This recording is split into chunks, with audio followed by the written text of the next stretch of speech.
There are two subjects that if you talk about in any community or in front of anybody, then they'll love it, they'll eat it up. Marriage and jinn. So I remember, subhanAllah, there was once a sheikh, and I believe it was Sheikh Walid, who said that, instead of just talking about marriage separately and jinn separately, you might as well give a lecture about being married to a jinn, and then you'll pack the house, right? Because those are two subjects that everyone wants to hear about. And it's very interesting because, subhanAllah, that's actually a subject that you find in the books of interaction, the fiqh of dealing with jinn and so on and so forth, is the sayings of the ulama on marriage to jinn. And you talk about a lack of compatibility, right? When you talk about being of a different species. So obviously it's something that's hated. But there are actually people that would try to go out, and some of them would even succeed in marrying a jinn, that they become so acquainted with that realm that actually happens. And I actually once met a brother, and I'm not saying that he was truthful in everything that he was saying here, but he was like, I was married to a human being 3 times and it didn't work out well. So I figured, let me go marry a jinn and that would work a little bit better. They give you a lot less trouble. And I'm like, yeah, well, you're probably just talking to yourself, but okay, no feed, there's nothing coming back to you from a jinn. So the point being here again is that it's there. These types of discussions are there. But what's the absolute first thing that we talk about when we talk about anybody else, whether it's another creation, another species, or a people? The first thing as believers that we are to be concerned with is their right upon us. So when we talk about the jinn, the very first thing we should talk about after establishing who they are is what are their rights upon us. Just like the animals have rights upon us, the jinn have right upon us, the angels, as we said, we shouldn't offend them. They have rights upon us. The jinn as well have rights upon us. And this is something that's well established in the sunnah of the Prophet ﷺ. And the Prophet ﷺ even gave us, orders and commands along those lines. So Rasulullah ﷺ was approached by some jinn from around the Tigris River, min Jinn al-Jazira, some that came from the Tigris River. And they complained to the Prophet ﷺ about something. And the Prophet ﷺ, on the basis of that, he gave certain commands and certain prohibitions.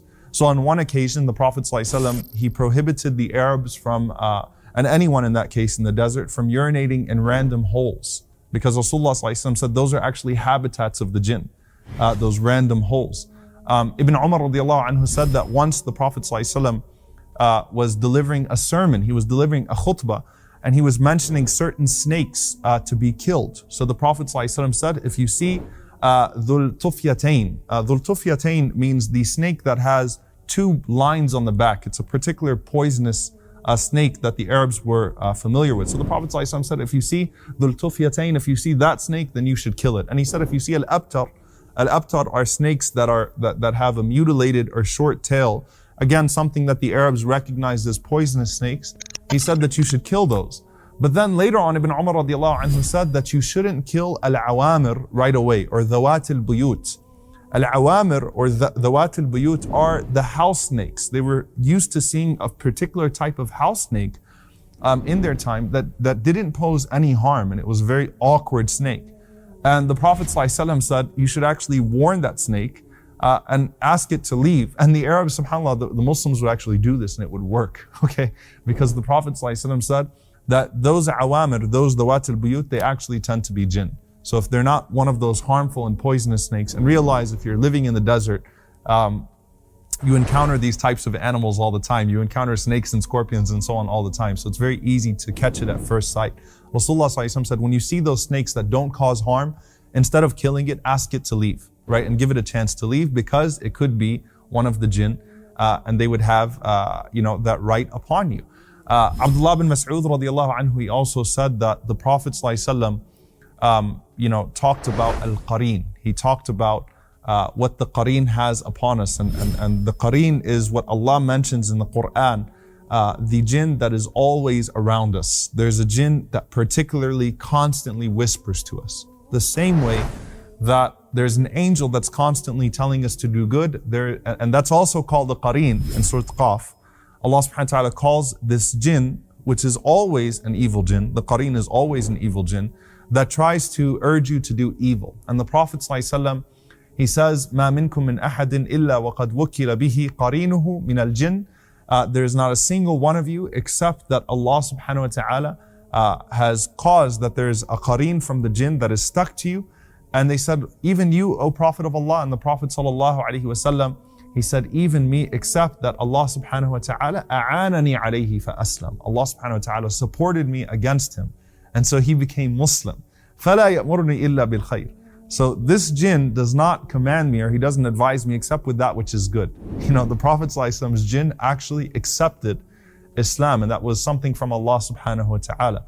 The Prophet ﷺ, he also mentioned to us, you know, when it comes to our food that we eat, he gave, you know, the jinn particular things that they could eat. And the Prophet ﷺ taught us to be considerate of the bones that we throw and so on and so forth, because that's something that belongs to them.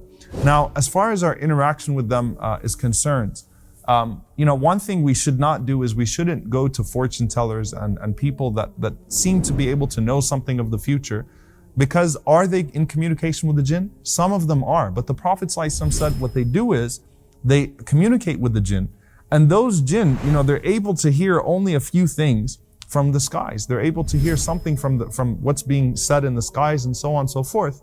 Because after the Quran was revealed, the jinn were forbidden from exiting as-sama' ad-dunya. They're forbidden from exiting this heaven. So they hear very little information, and the Prophet ﷺ said they will hear one thing, وَيَزِيدُ فِيهَا مِئَةَ كَذْبَةٍ, but then they'll add 100 lies to it, and they'll give it to you then. So the soothsayer, or the one who deals with the jinn, is not going to tell you the truth. So the Prophet ﷺ told us, he taught us not to go to those that interact with the jinn to try to figure anything out of the future. The Prophet ﷺ, he also taught us a way of protecting ourselves from being seen by the jinn when we enter into the restroom. So the Prophet ﷺ taught us to say the dua, Allahumma inni a'udhu bika min al-khubthi wal-khaba'ith. Oh Allah, I seek refuge in you from al-khubthi wal-khaba'ith, the male and the female jinn, from seeing me at this point. And Allah subhanahu wa ta'ala, he guards the believer as they enter into the restroom, and then obviously as you come out, you would say ghufranaka, you would seek the forgiveness of Allah subhanahu wa ta'ala. So it's a sensitive issue here of making sure that you don't do anything to bring their harm upon you. You don't do anything to offend them, and at the same time you protect yourself from their harm and from being seen by them in times when you shouldn't be seen by them, and so on.